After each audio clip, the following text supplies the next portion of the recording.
Hello friends. Today in this video I am going to be telling the story of the 2022 horror comedy film Bodies Bodies Bodies. Bodies Bodies Bodies follows a young college girl who joins her girlfriend at one of her rich friends' houses for a hurricane party that plans to go all night long. The party starts off great and everyone seems to be having a great time, until they slowly start to get picked off one by one and they don't know if it is one of their own or a deranged killer on the loose. The situation causes some bitter rivalries to flare up and old wounds reopen, so how can the party host's self-absorbed guests survive the night? Stick around to find out because spoilers ahead. Watch out and take care. The story begins where we meet our main couple that we will be following throughout the story, and their names are Sophie and B. Sophie and B go to college together and have been dating for a few months now. The girls are heading to one of Sophie's high school friend's house as he is throwing a hurricane party, which is pretty much where you party all weekend while a hurricane is happening. Something rich people do, I guess. When they get to the house, B is nervous to meet them and she hopes that they like her. When they get there, they go to the pool area so Sophie can introduce her to all of them. The host throwing the party is David, and joining them will be David's girlfriend, Emma, another couple Greg and Alice, and then finally the seventh wheel, Jordan. They are ready to party, so Greg shows them a party trick where he pops a bottle of champagne with a machete, and David is jealous because he wants to be able to do that. The hurricane starts, so they decide to take the party inside, and David asks to talk to Sophie in private, and while they are talking, Jordan goes up to B and tells her to be careful with Sophie, so obviously there is some history there. As David and Sophie are talking, David brings up Sophie's sobriety and asks her how it is going as she recently got out of rehab. Going to a hurricane party after getting out of rehab certainly is a choice that is for sure. The girls are all having fun and filming TikToks with each other, and B feels left out because she doesn't feel a part of the group, but they try including her and getting to know her. They then start raging and dancing and having a blast with one another, but we can tell Jordan is a little jealous of B and Sophie. Sophie then suggests to the group that they play Bodies Bodies Bodies with each other. Basically, it's a murder mystery game where they have to guess which one of them is the killer, and every round one person dies. It's obviously just a game and you pretend to be dead when you are chosen. They turn off all the lights and get in position to play around the house. The first person to be killed in the game is Greg, so he lays down in the living room and pretends to be dead. David thinks that Greg is trying to show him up with an elaborate fake death and make him look dumb, so David gets in his face and Greg says he is done playing and he is heading to bed for the night. The old man couldn't hang with the young guns. The others start yelling at David and telling him that he is kind of being a tool, so he gets butthurt at all of them and he says he is done playing as well and leaves the room.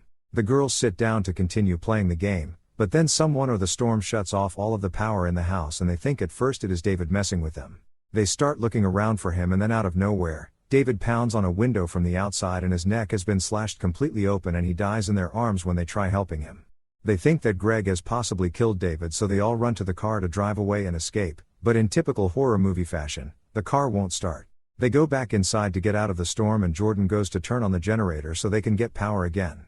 While outside, Jordan found the machete and it is blood all over it, so she assumes that whoever killed David did it with the machete. They all ask Alice how long have her and Greg been together and how well she knows him, and she tells them she has only been seeing him for 2 weeks. Yep, that's a major red flag. Alice tells them he is a good person and he wouldn't do this, but they obviously think different.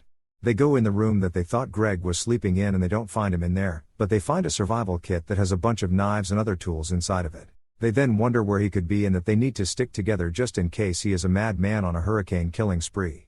The girls find him lying down on the basketball court doing some sort of weird therapy session. They ask him where he has been and he says he has been in that room ever since he left them playing the game. He has no idea that David has been killed and they are accusing him of it, and he has no idea what they are talking about and he thinks they're referring to the Bodies game.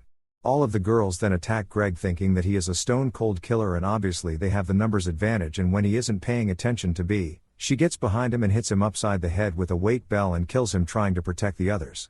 Alice is mad at B because there is no proof that he actually killed Greg, and Jordan and Sophie stick up for her because they don't know what Greg was capable of. Emma then steps in and starts getting into an argument with Sophie because Sophie thinks Emma didn't even like David and was just with him because he was rich. Emma tells Sophie that she shouldn't have even came back for the weekend because they are better off without her.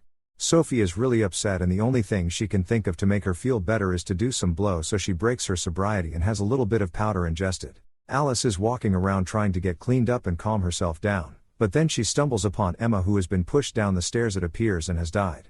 Alice then tells the others that she told them it wasn't Greg, and if it wasn't Greg, then it's probably one of them as no one else is there that they know of.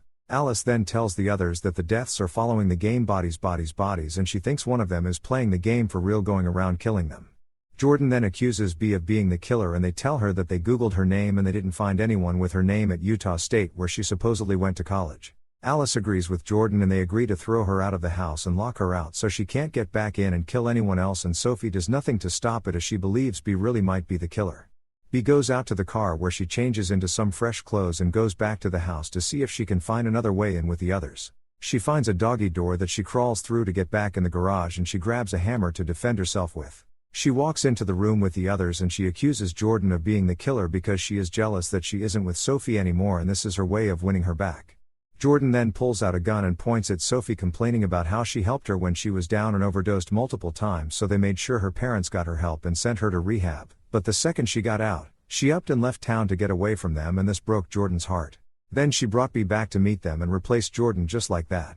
Jordan then tells B that she and Sophie actually hooked up a week ago and she has texts to prove it, and this breaks B's heart, but Sophie tells her that it isn't true.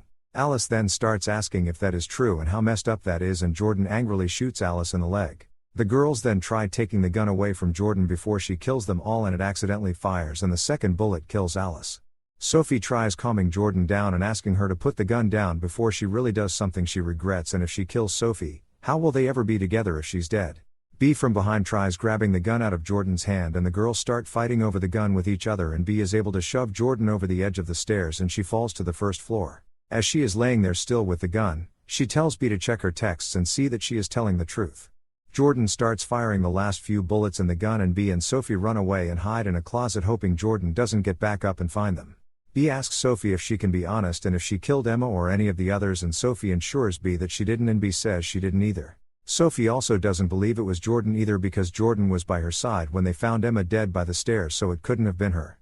B asks Sophie to please be honest and asks her if Jordan was telling the truth about them hooking up, and Sophie continues to deny it and says she wouldn't do that to her. B thinks she is lying, so she runs out of the closet and away from Sophie, and B thinks if Sophie is lying about the cheating, she could also be lying about being the killer. B is walking around downstairs trying to get out of the house, and it is now morning and she is checking out all of the damage around the house and all of the dead bodies lying everywhere. Sophie then shows up behind B with the gun and she hugs her and tells her that she loves her. B sees this as an opportunity, so she grabs the gun out of Sophie's hand and points it at her and tells Sophie to give her the phone so she can check the messages herself and if Sophie has been really lying this whole time. Sophie then chucks her phone towards the pool and B goes chasing after it, but Sophie tackles her into the pool. When B gets out of the pool, she grabs the phone she thinks is Sophie's, but Sophie tells her that isn't her phone. B then takes the phone over to David's dead body and his Face ID opens up the phone, and then they watch the video that was last playing on the phone, and it turns out to be David trying the machete champagne bottle trick and he accidentally sliced his throat. So no one actually killed him, but he did it to himself and they had it all wrong. David's brother then shows up and sees all of the damage, and turns out there wasn't actually a killer on the loose. Just a series of very unfortunate events. David offed himself. B killed Greg to save the girls. Emma was high and drunk and fell down the steps herself and she broke her neck. And then we know how the others tragically lost their lives. That is how the story ends this time. Thanks for watching.